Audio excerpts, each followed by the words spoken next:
और लास्ट में गया तो लास्ट निधन। अब जो नहीं जानते अभी से मेरा चैनल है उसके ऊपर ओके करो, सब्सक्राइब करो और मेरे से जुड़े रहो। बहुत सारी बातें ऐसी बताई है मैंने जो आप कल्पना नहीं कर सकते हो। हजारों बातें अंदर डाली मैंने वीडियो के माध्यम से ताकि आप तक पहुंचे। जिंदगी धन धन धन करते रहते हैं, करते ना। और आपको एक बहुत कड़वा सत्य है, लास्ट में क्या लिखा जाता है बोलो? बस पूरी जिंदगी धन धन करियो और लास्ट में गया तो लास्ट निधन। बोलो, 1 सेकंड लग गया। और एक चीज और बता रहा हूं आपको, जो आदमी खुद की रक्षा नहीं कर सकता वो क्या परिवार और देश की समाज की रक्षा करेगा? खुदरा शरीर जो ध्यान नहीं रख सके और न तो समाज का ध्यान रख सकता, न अपनों का ध्यान रख सकता, न देश का ध्यान रख सकता।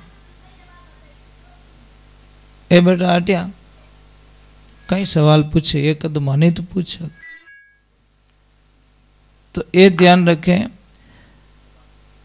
शास्त्र में लिखा है कि पूरी जिंदगी बीत जाती है किसी को खुश करने के लिए, वो चीज छोड़ दीजिए। आप सिर्फ अपने माता पिता खुश हो गए, पूरा ब्रह्मांड खुश हो गया। कोई भी भगवान गणेश की पूजा करते हो ना, तो सबसे पहले उनकी भाव समझना। गणेश भगवान किसके ऊपर खुश होते हैं? जो आदमी अपने माता पिता को सेवा करता है, भगवान मानता है, उनके ऊपर गणेश जी बहुत खुश होते हैं।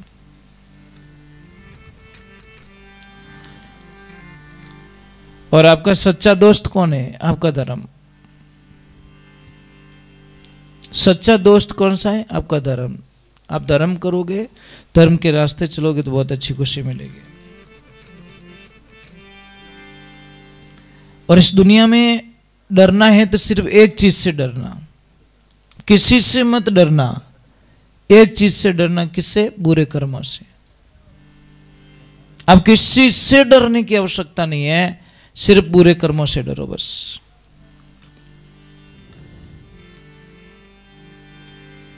अगर आप ईमानदारी की रोटी अपने बच्चों को खिला रहे हो, घर में धन नहीं है, पैसा नहीं है, गाड़ी नहीं है, बंगला नहीं, तो आपको कोई चिंता की बात नहीं है। और बेईमानी की रोटी खिला रहे हो तो समझ लेना धृतराष्ट्र, जो कौरव कितने थे, बेईमानी की रोटी खिलाई 100 के 100 मारे गए। और ईमानदारी की रोटी खिलाई मां कुंता ने तो 5 के 5 बच गए और उधर 100 के 100 ही मारे गए, क्योंकि उनको बेईमानी की रोटी मिली थी महाराज। इसलिए बेईमानी की रोटी खिलाने से बढ़िया है हम ईमानदारी की रोटी खाएं। बेटा बच्चे लोग इधर ना, थोड़ा काम है आपसे।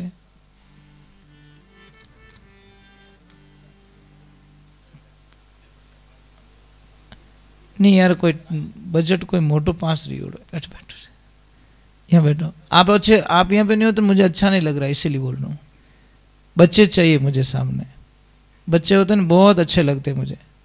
टाबर मन घणी छोका लगे वा, क्यों? टाबर ओंटियों नहीं खावे, समझे? बुढ़ा आदमी तो ओंटी खाइयों बिना रही को नहीं।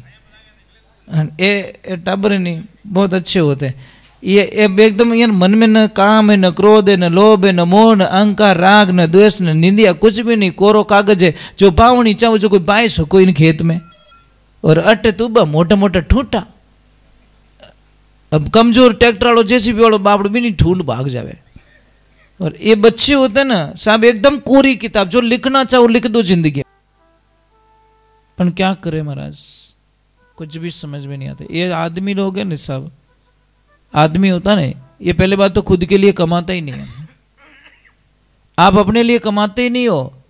आपका शायद 5% हिस्सा खुद के लिए है, 95% हिस्सा किसी और के लिए है। आपके दिमाग में कितने प्लान चलते हैं, मारे पापा रे आँख दवा लानी, मारी मम्मी ने हॉस्पिटल ले जाना, मारी बहन रे मामेरो भरनो, मारे बच्चों रो ब्याह कराणो, मारी बच्ची री फीस भरनी, मेरी लक्ष्मी जी ज्ञानो करावनो, मारी बहन रे मामेरो आ गयो। मतलब कितने प्लान आपके दिमाग में चलते रहते हैं और खुद के लिए कुछ भी नहीं है। एक प्रमाण बताऊं आपको, बता दो क्या? आप ईमानदारी से मुझे बता दो, नाराज मत होना।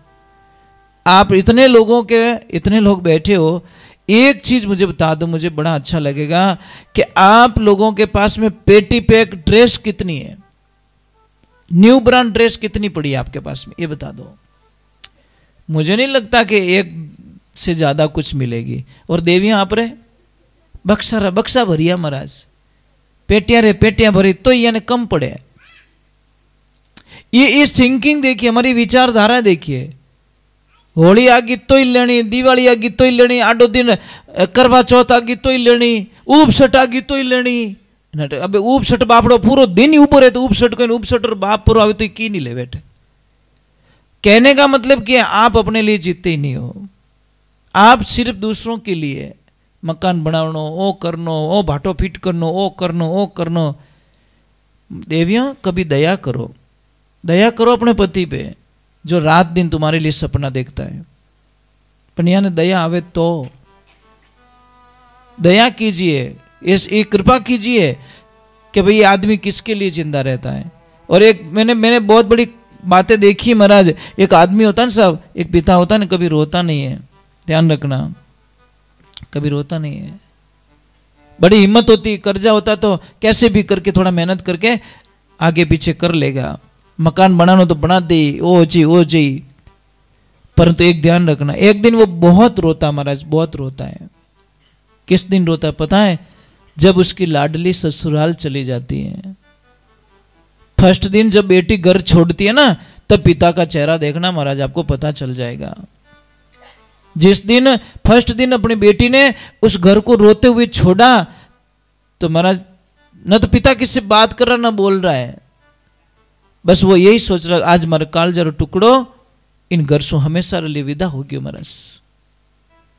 इतना कमजोर आदमी हो जाता है, इतना कमजोर हो जाता है जिसकी हम कल्पना नहीं कर सकते महाराज। एक आदमी कभी रोता नहीं, पर उस दिन रोता साहब।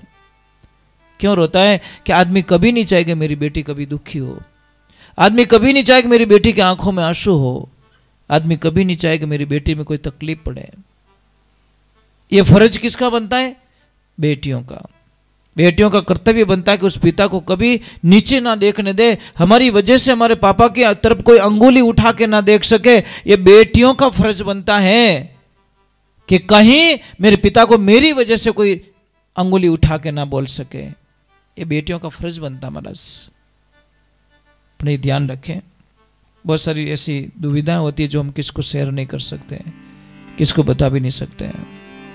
और आप सब लोग रोए हो, रोने में कोई दिक्कत नहीं, आप सब रोए हो। अपनी बेटी जब ससुराल गई तो सारे लोग रोए हो, क्योंकि उन दिन तो आप में इतनी हिम्मत नहीं है जो आप आंखें आंसू रोक सको। आप इतनी ताकत तो भगवान ने आपको दी नहीं, आखिर में पिता होता महाराज। चलो हम भगवान के चरणों में जाते हैं और भगवान को याद करते हैं कि कृष्ण मेरे राम। हमने कई बार चिल्ला के बोला कि भाई ब्याह शादी में ज़्यादा खर्चो नहीं करना चाहिए, आदमी ने नॉर्मल खर्चा करो, एकदम नॉर्मल, सादा भोजन, सादा टेंट, सादी सुविधाएं। 2 दिन के लिए आपको लोग ताने मारेंगे, बोले तो बोलने दो। दुनिया ने कहा हमारा बिल भरा है, दुनिया ने कहा हमारी किस्तें चुकाई है, दुनिया ने कहा हमारे घर पे आके ऐसे बोला कि भाई पैया नहीं पड़िया, पैया हमारे कन घना ही पड़िया, तू टेंशन मत कर, बिना ब्याज कोई पयो चीज तू ले चीज नहीं बोला महाराज। ये ध्यान रखना, दुनिया ने बोला ही नहीं, अभी तक तो बोला नहीं है। पर एक बात का ध्यान रखना कि 4 दिनारी चमक चांदनी लारी अंधारी राता। और आजकल तो ब्याह केड़ो रेवे, 6 महीना नहीं रोवे और उन्हीं बच्ची आई प्रिंट के please mom I don't like, I not accept, मने पसंद नहीं है, मारे जची को नहीं। पापा के थार जची को नहीं जची तो बेटा मारे तो पक्की जचगी। हाल टेंट वालों पया ही मांगे, हाल वो हलवाई वालों ही पया मांगे, हाल वो रसोई वालों ही पया मांगे, कपड़ा रो बिल बाकी पड़ियो, गहना वाला बिल बाकी पड़ियो, अन बेटा थारे जची को नहीं। मैंने तो मार्केट में जचा दी, हमारी 20 साल की जो लागत थी, 20 साल की कमाई, तेरी शादी मैंने पूरी खर्च कर दी बेटा, अब कहीं करूं मैं। कौन सुने उसके दर्द, कौन सुनता महाराज? कोई नहीं सुनता, बस मारे नहीं जची। 1 मिनट का फैसला। एक ध्यान रखना महापुरुषों, एक किताब होती ना, किताब होती ना, किताब का एक पत्ता अगर खराब हो जाए तो पूरी किताब को फेंको मत, प्लीज मैं आपसे हाथ जोड़ रहा हूं। एक पत्ता अगर खराब हो जाए पूरी बुक को मत फेंको। गलती किससे नहीं होती है, शायद लड़के से भी हो जाए, लड़की से भी हो जाती है, पर एक गलती के कारण पूरी जिंदगी से उसको विमुख मुड़ जाना ये उचित नहीं होता महाराज। ना इंसाफी हो जाती। गलती किन्हों नहीं रहे, गलती सबसे होती है महाराज। रोड है, रोड पे कहीं खड्डे आएंगे और कहीं पे आगे जाएंगे। अच्छा रोड भी आता है और खड्डे देखकर रोड को छोड़ा नहीं जाता महाराज। थोड़ा स्लो गियर में पास करो, थोड़ा धीरे धीरे चलाओ गाड़ी को, बस पास हो जाएंगे। हाँ एक मिनट, अपन 5 भजन पूरा होने के बाद महाराज एक चीज समझ में नहीं आती मुझे, लोगों की बड़ी दिक्कत होती महाराज, बड़ी दिक्कत होती। मैं नासिक कुंभ के मेले में गया, कुंभ का मेला चल रहा था, बड़ा प्रभात का टाइम था, ब्रह्म मुहूर्त का स्नान था, संत लोग स्नान, कथाएं चल रही थी। हमारे 7-8 दिन रुका वहाँ पे। तो एक मैया आती, पैर पकड़ लेती कि बाप जी मारो दुख निवारण करो, पछे तो आगे जाओ। मैं कि माँ मैं स्नान करने के लिए जा रहा हूँ, मुझे वापस आना। कि नहीं महाराज जी पहले मेरे दुख का निवारण करो। मैं कि बोलो तकलीफ बोलो कहीं वो, कि महाराज मारो बेटो संत बन गो, मारो बेटो संत बन गो, और 4 साल होगी मारू बात नहीं करे, और जब तक मैं उसको घर पे नहीं ले जाऊं तब तक मैं भी उसका पीछा छोड़ने वाले नहीं हूं, मैं उसको वापस गृहस्थी जीवन में ले जाऊंगी। मेरे मन में थोड़ा दुख हुआ। मैंने सोचा कि एक ही बेटो होला बाप, और एक बेटा ने कौन छोड़ना चाहे महाराज, कोई छोड़ना नहीं चाहे। तो मैंने एक प्रश्न कर दिया कि माता जी आप रे बेटा किता, कि महाराज सिर्फ 8 ही बेटा है। ए मारी माँ 8 बेटा मो एक महाराज बन गो, बोई को घटियो नहीं थारे। कम से कम कोई 8 रुपया उधार दे रहा है, 1 रुपया तो उसको लौटा दो। 8 बेटे भगवान ने दिया, एक बेटे पाचो भगवान ने नहीं दिया, वो कितनी दुविधारी बात है महाराज। तो एक ध्यान रखो कि कोई संत बनेला तो थान अच्छो ही है महाराज, कोई पीढ़ी रो कल्याणी होवेला, पण कि नहीं हिम्मत नहीं होवे महाराज। कोई बालपणा में कोई शिक्षा नहीं दे, कोई माँ ऐसी हिम्मत नहीं करती कि मारा बेटा ने मैं संत बनाऊं, मारा बेटा ने संत बनाऊं, मारा बेटा ने संत बनाऊं जो जगत रो कल्याण कर सके, संसार रो भलो कर सके। पर नहीं, सत्संग में टाइम गयो तो दूसरे दिन में पाबंदी लगा दे, कट गयो भजना में। नहीं बेटा भजन में नहीं जानो, फिल्म देखने जाइए तो एडजस्ट कर दो, भजन में नहीं जानो महाराज, सत्संग में जानो। सत्संग हर की बसरी बात नहीं है महाराज। करड़ो काम वेरा को भक्ति सारा में सार, अरे जे कोई लेवे खरा परकावे, ज्यों खोटा काटे सुनार, भक्ति मत जानो आसार। बोले सतगुरुदेव की, बोलिए मात पिता गुरुदेव की, अनंत कोटि संत महात्माओं की।